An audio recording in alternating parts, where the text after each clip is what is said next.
보고 계신 많은 유튜브 시청자, 구독자 여러분 안녕하십니까? 안녕하세요. 처음 인사드리게 됩니다. 저는 삼각별 직원이라는 명칭으로 구독자 여러분들과 소통하게 된 메르세데스 벤츠의 직원, 삼각별 직원입니다. 어느 소속 직원이냐 참 궁금하실 수 있는데요. 이렇게 띄울게요.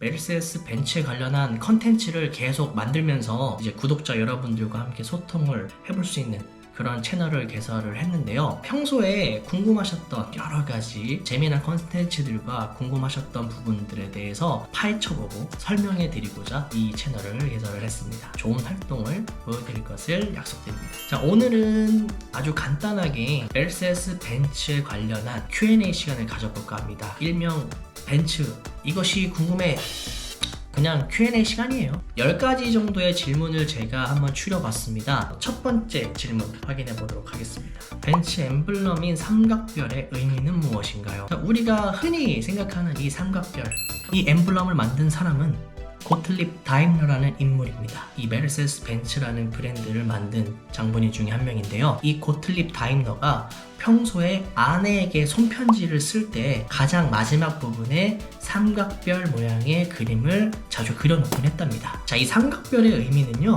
아주 간단해요. 하늘, 땅, 바다. 자, 이렇게 하늘과 땅 그리고 바다에서 최고를 만들겠다. 그 최고는 바로 엔진을 뜻합니다. 하늘, 땅, 바다, 물, 마음, 5가지 힘. 죄송합니다.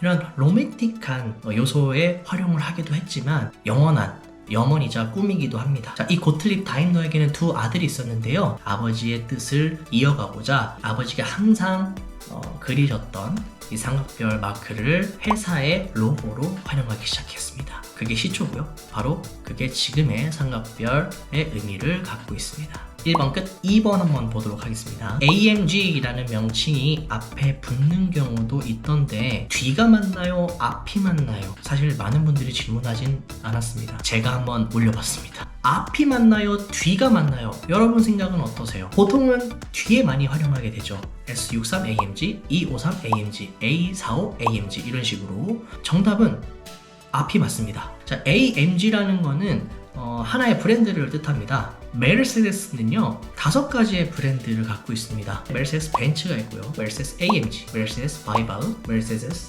EQ, 그리고 마지막은 G 패밀리. 이 중에 하나인 브랜드예요, 메르세데스 AMG는요. 자, 그렇다면 브랜드는 당연히 앞에 이름이 붙는 게 맞겠죠, 순서가. 정확히 말씀드리면 AMG S63 모델입니다. AMG A45 모델입니다. 네, 이런 식으로 표현하는 게 정답이라고 말씀드릴 수가 있어요. 보통 우리가 벤츠를 얘기할 때 벤츠 E300이라고 얘기하지 E300 벤츠라고 얘기하지 않듯이 브랜드가 앞에 명칭이 붙는다고 생각하시면 됩니다. 많은 자동차 유튜버 분들이 뒤에 얘기하세요. 자, 그러나 명칭이 뒤에 붙는 경우도 있습니다.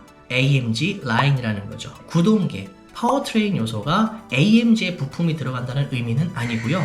단순히 디자인 요소 중 하나, AMG의 디자인 파츠를 사용한다던가 했을 때 AMG 라인이라는 명칭이 뒤에 붙게 됩니다. 자, 이것은 브랜드가 아닌 AMG의 요소를 사용한다 라고 해서 뒤에 붙인 거죠. 진짜 AMG는요 AMG 땡땡땡 혹은 그냥 파츠가 들어간 제품은요 땡땡땡 AMG 라인 이렇게 뒤에 들어가게 됩니다. 자, 이 정도만 아셔도 아주 훌륭할 것 같아요.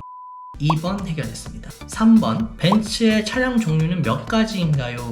라고 되어 있는데 굉장히 많죠. 전 세계 어떤 자동차 브랜드를 통틀어도 메르세데스 벤츠보다 자동차 모델이 많은 브랜드는 없다고 생각합니다. 하나하나 일일이 세기에는 너무나도 어렵고요. 세다 보면 이미 새로운 모델이 등장할 거예요. 그만큼 자동차 기술 개발과 모델 생산이 가장 많이 이루어지는 브랜드라서 그렇기도 하고요. 평균적으로 말씀을 드릴게요. 3년 동안 국내에 들어오는 세그먼트 및 모델 종류를 계산해 보았을 때 평균적으로 한 350가지 정도 되는 것 같아요.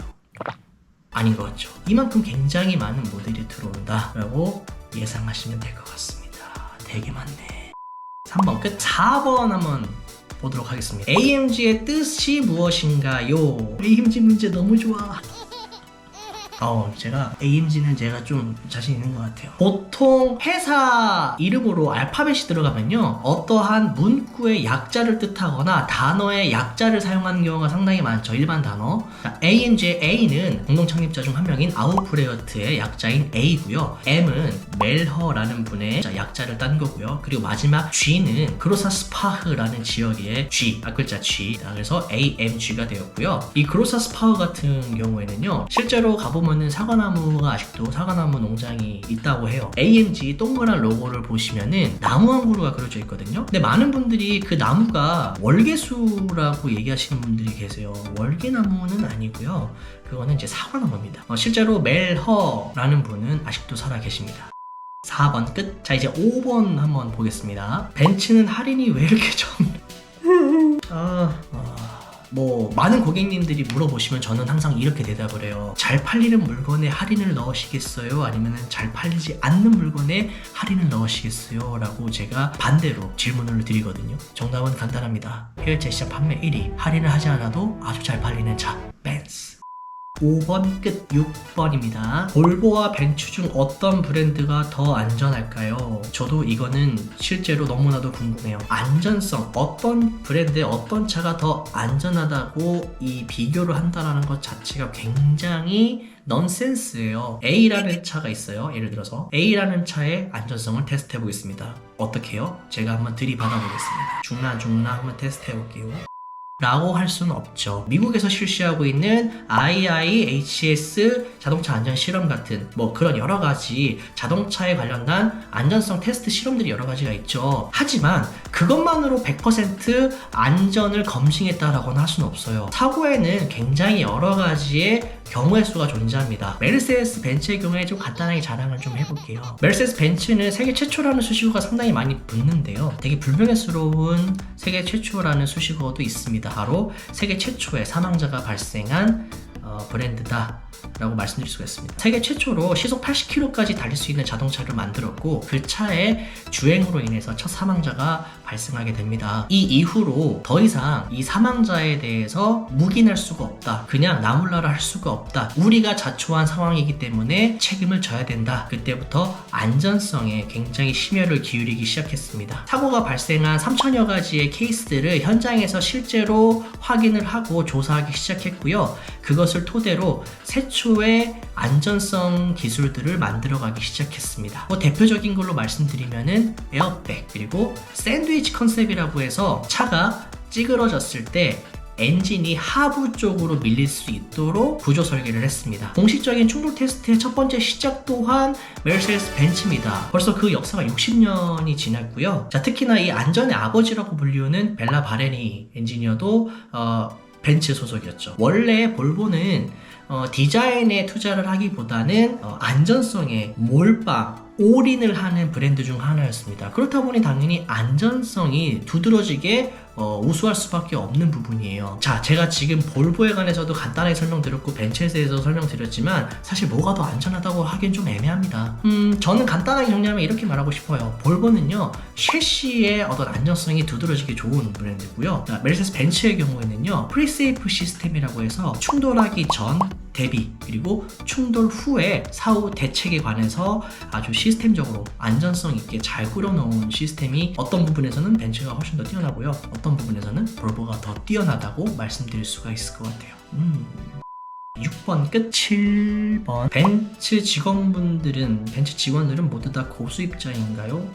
일단 파트가 굉장히 여러 가지가 있어요. 자, 물론 가장 궁금해하는 파트가 바로 세일즈 컨설터, 바로 저의 연봉이겠죠. 영업사원. 제 주변에서는요, 제가 돈 제일 잘 버는 줄 알아요. 자, 영업사원은 말 그대로 영업사원입니다. 내가 차를 얼만큼 많이 파냐에 따라서 내 수입이 달라지는 파트이기 때문에요, 이거는 너무 측정하기 어렵지 않나 라고 생각을 해보는데요. 많이 버시는 분들은요, 대기업 연봉 부럽지 않게 버십니다. 그리고 되게 어렵게 저처럼.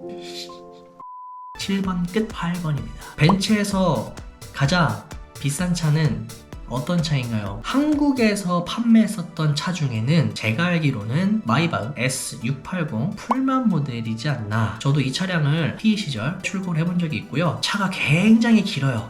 리무진입니다. 리무진. 해외에서 판매되는 차 중에서는 제가 알기로는 프로젝트 1이 아닐까라고 조심스럽게 예상을 해봅니다. 40억에 팔리고 있었죠. 8번 끝 9번입니다. 벤츠는 한국의 공식 딜러사가 몇 개나 있나요? 오, 굉장히 많죠. 이것 또한 외제차 브랜드 중에 딜러사가 가장 많지 않을까? 9번 끝 10번입니다. 10번. 요즘 독일 차들은 마일드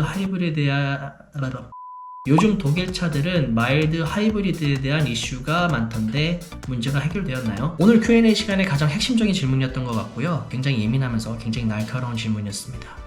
저도 지금 머리가 지끈지끈할 것 같아요. 이 질문 때문에. 우선 마일드 하이브리드가 무엇인지 모르시는 분들이 계실 수도 있으니까 제가 아주 간단하게 설명드릴게요. 매우 간단하게. 자동차에 하이브리드가 들어간다는 것은 배터리 셀이 추가된다는 의미를 뜻합니다. 그래서 연비를 절감시켜주는 아주 훌륭한 기능이기도 하죠. 마일드가 붙게 되면요, 연비적인 측면의 절감을 도와주는 그러한 배터리셀 시스템이 아닙니다. 말 그대로 엔진이 운동을 하고 있으면 거기에 힘을 더 더해주는 배터리셀이라고 보시면 돼요. 내가 더 힘을 줄게, 열심히 달려줘. 이러한 구동을 더 도와주는 역할을 함으로써 자연스럽게 연비에도 영향을 주게 되죠. 내가 원래 주는 스로틀 값보다 덜 주더라도 차의 힘이 좋기 때문에 그만큼 차가 더 잘 나가게 되고 자연스럽게 연비는 더 절감이 되는, 언뜻 듣기에는 굉장히 훌륭하기만 한 시스템이잖아요. 48V 이슈가 두드러지기 시작한 건 한 2년 전부터였던 것 같아요. 2-3년 전부터. 이 장치가 장착되어 있는 모델에서 자동차 시동이 꺼진다든지, 그리고 사이드 브레이크 체결이 안 풀린다든지, 에어컨이 안 나온다든지, 계기판이 꺼져서 안 나온다든지, 기타 등등 여러 가지 사례들이 있었어요. 짜증나요, 저도. 왜 이런 일이 일어나는 것인가, 혹은 이런 일이 일어나면 어떻게 대비를 해야 되고 어떻게 대처를 해야 될까, 대비점은 없었습니다.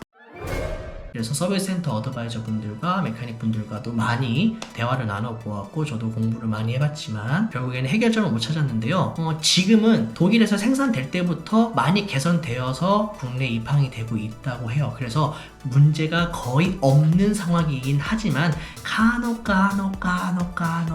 한두 대씩은 이러한 이슈가 아직 벌어지고 있다 해요. 이슈가 벌어지고 있다 해서 차가 완전 엉망진창이다, 이건 아닙니다. 제가 공부해본 바로는 그 전기 모듈이 추가가 되면서 많은 전력을 얘가 잡아먹는 경우가 있습니다. 실제로 많이 잡아먹지는 않는데요, 얘가 잡아먹음으로써 컨트롤 유닛, 이 장치가 판단에 오류가 납니다.